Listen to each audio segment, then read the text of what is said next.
Hello everyone, I'm Profi1322 and this video is going to show the fastest fully upgraded SUVs in terms of top speed. We're quickly going to go over the slowest vehicles right now, and as always the position counter is in the top left with the actual top speed the car achieved in the top right. This video only focuses on straight line performance, so if you're interested in racing where braking, cornering and acceleration are all relevant, check the link in the description for the lap time testing series, and if you want to know more information about this testing, including the extent to which it's accurate and how useful it is for you personally, have a read of the full description as everything that you need is in there.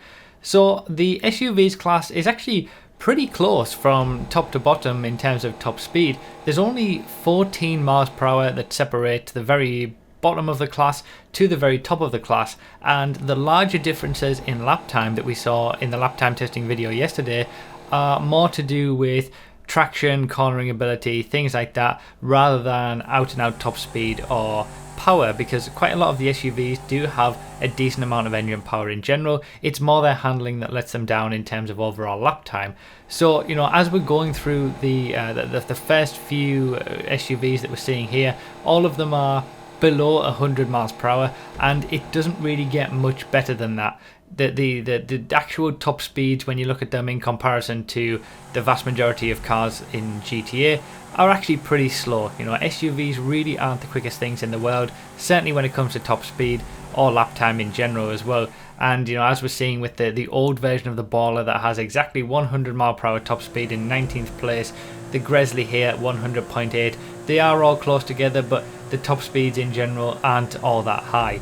So when we sort of saw the lap time testing video yesterday, we saw a clear trend as we got closer to the top of the order, and actually the order of the top speed list is not all that much different to the order of the lap time testing list, and a lot of the vehicles are in very similar, if not the same positions than they are for top speed and for lap time as well. Obviously the Granger and the Serrano here, they are pretty much tied in terms of lap time performance and in top speed, and with the Dubster and the Dubster 2 here, they're exactly the same in terms of top speed. Just to point out that when we do have top speeds that are exactly the same between two cars, the car that gets the better lap time is the one that is given the higher position in terms of a preference for that. So just to clear that up, because we do have quite a few cars at the very end of the video that are all very close in terms of top speed and actually share exactly the same top speed as well. So yeah, I would say if you were to compare the actual lists for the positions for top speed and lap time, the SUVs class would probably come out as the one that is the closest, when you know the position of one car for lap time is very similar to the position of another of the same car for top speed. And you know, with the FQ2 here with 104 miles per hour in 13th place, not an awful lot to say about these cars at this stage. The Radius in 12th place, I believe, is the only car that was in the top 10 for lap times that isn't in the top 10 for top speed. So that just goes to show how how small the differences are in terms of the overall list. With 104.5, it is the top speed of the Radius, and in particular the acceleration that lets it down. It does get its lap time from cornering ability in that respect. But in 11th place here, the Habanero, just missing out on the top 10 with a 104.8. Again, you know, nothing to shout about, not that quick.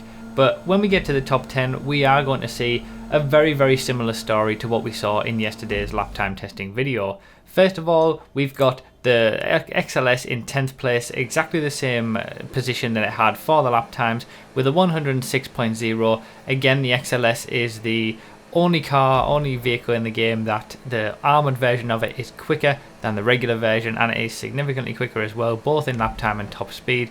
But it does just sneak into the top 10 like it did yesterday.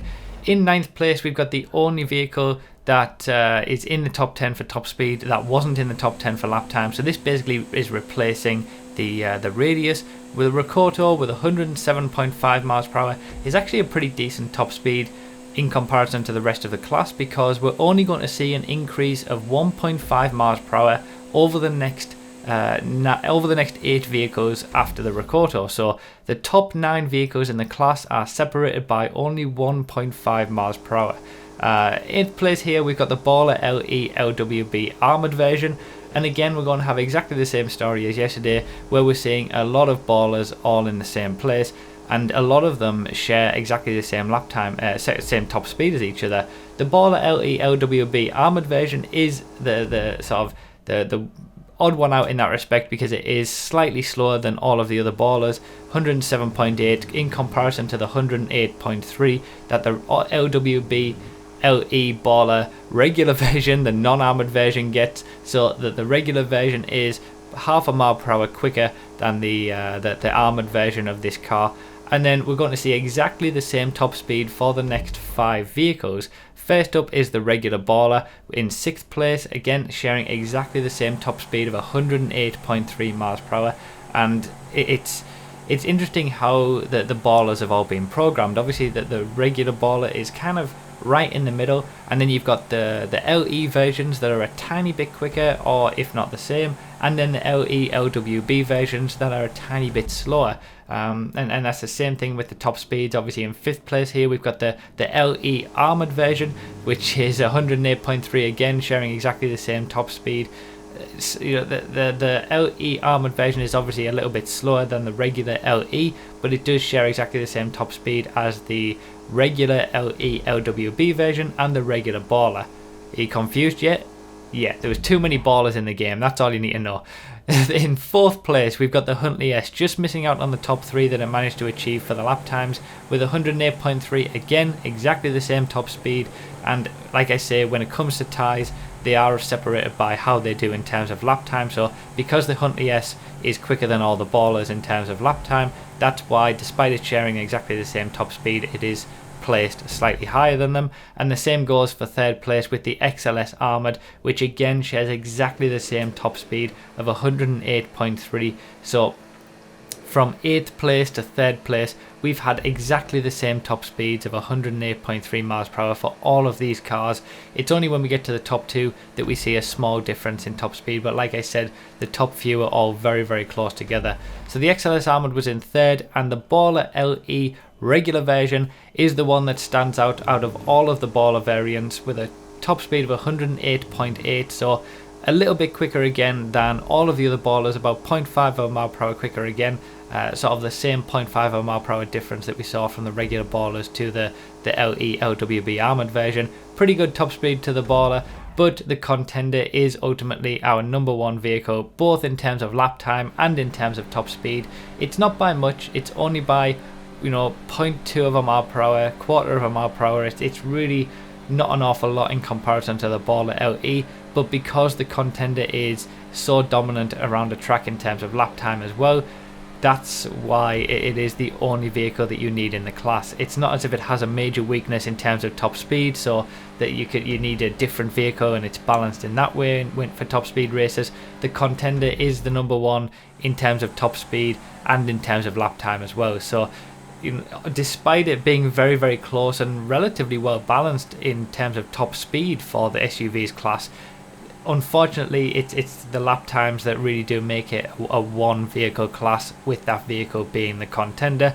The Baller LE has done well to get within a quarter of a mile per hour of it, despite that it isn't that really that good in terms of lap time. But ultimately the Contender is the only one that you want, and even though there is only 14 miles per hour across all 26 vehicles and only 1.5 miles per hour across the top 9, it is still the only vehicle that you could ever need for SUV races. So ultimately the rest of them don't matter if you ever come across an SUV race. So that's pretty much it. Obviously remember to read the description for more info, comment with your thoughts, like the video if you enjoyed or found it helpful, and subscribe for more. Thank you all so much for watching. I really do appreciate it, and I'll see you next time.